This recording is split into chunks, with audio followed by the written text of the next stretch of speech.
से देखेंगे, ये मैंने एबीसी लिखी है, इसको बोलते कैसे हैं? A B C D E F G H I J K L M N O P Q R S T U V W X Y Z.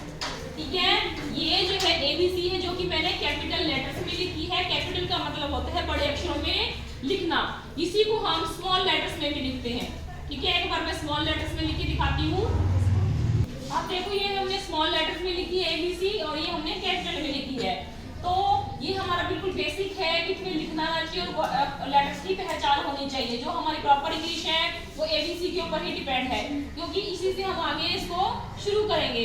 आप देखो कि हमारे जो एबीसी है कितने लेटर्स होते हैं, इसमें कितने होते हैं? 26 लेटर्स। ठीक है, ये जो हमारे अल्फाबेट हैं ये हमारे कितने हैं?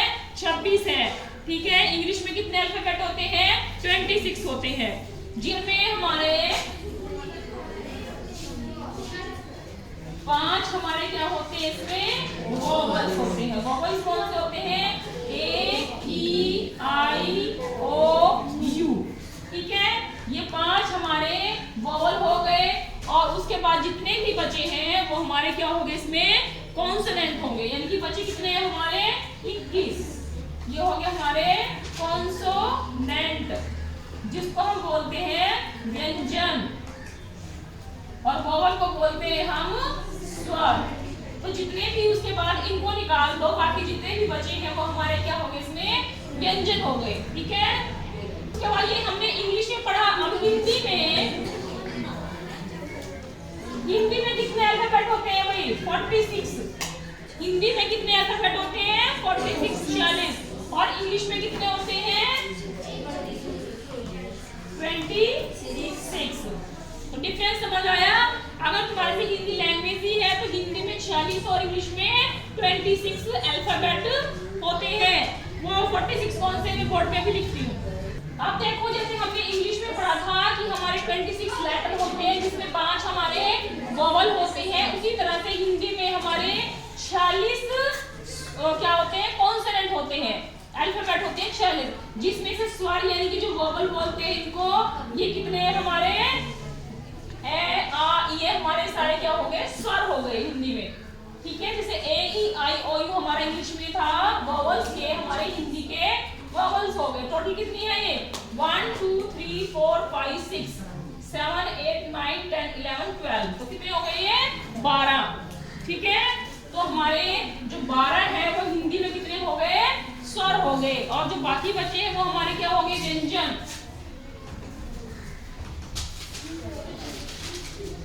अब देखो, हमारे हिंदी में व्यंजन कितने हो गए? 36। ये जो है ये सब हमारे क्या है? व्यंजन है, और ये हमारे स्वर है हिंदी में। ठीक है, वैसे ही इंग्लिश में बताया था 5 वोवल है और 21 हमारे कॉन्सोनेंट है। सबसे पहले बेसिक में तुम्हें ये चीज पता होनी चाहिए। ठीक है, इंग्लिश में जो हमारे अल्फाबेट है उनको 2 तरह से लिखा जाता है। पहला है कैपिटल लेटर्स, दूसरा है स्मॉल लेटर्स। ठीक है, कैपिटल जैसे शुरू में लिखा है ए बी सी, और ये है small A B C D. ठीक है, तो हमारी जो अल्फाबेट है इंग्लिश में 2 तरह से लिखी जाती है, कैपिटल और स्मॉल। जो ऐसे लिखते हैं कि हमारी क्या होगी? कैपिटल, और ये हो गए हमारे स्मॉल लेटर। ठीक है, अब उसके बाद देखो, जो कैपिटल लेटर्स होते हैं ये एबीसी ऐसे लिखे जाते हैं, स्मॉल में ऐसे लिखे जाते हैं। अब क्या तुम्हें पता है चीज कि जो लेटर्स फ्रॉम अ वर्ड की जो लेटर है वो कैसे बनते हैं? अक्षरों से मिलकर शब्द बनता है।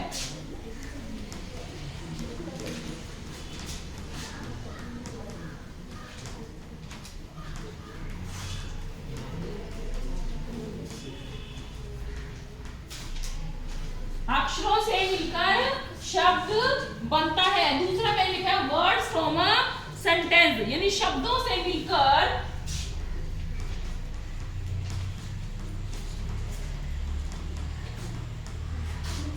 वाक्य बनता है।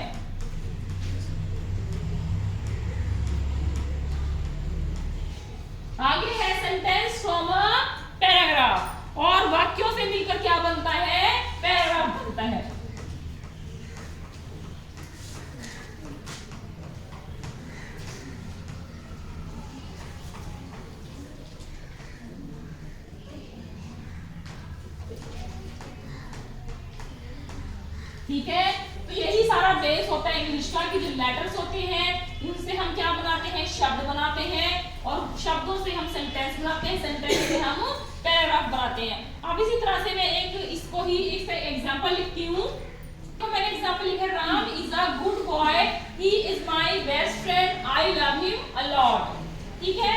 अब देखो हमने इसमें लेटर यूज किए हैं। लेटर टोटल कितने लेटर कौन से हैं, R A M I S A G O O D, ये हमारे क्या है, लेटर्स हैं।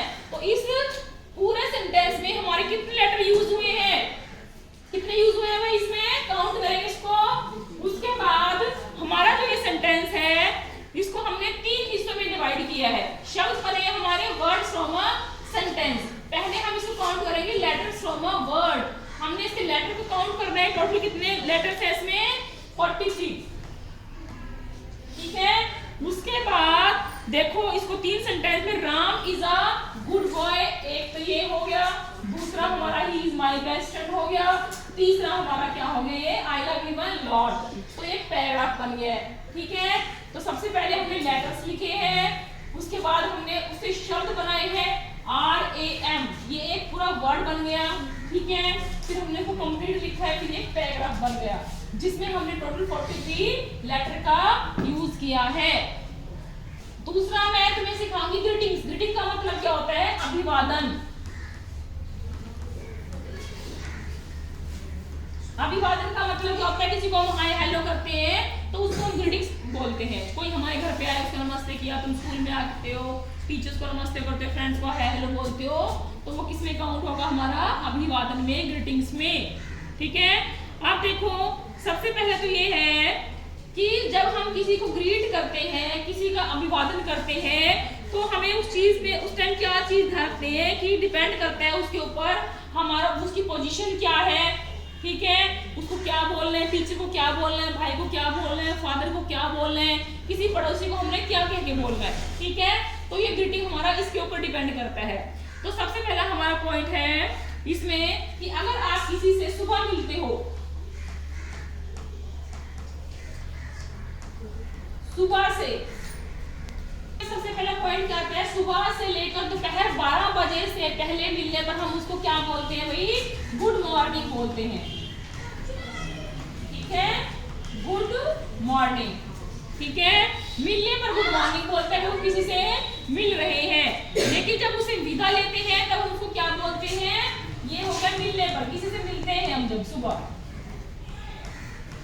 ठीक है। और जब किसी से विदा लेते हैं तो बोलते हैं बाय, बाय बोलते हैं, टेक केयर बोलते हैं।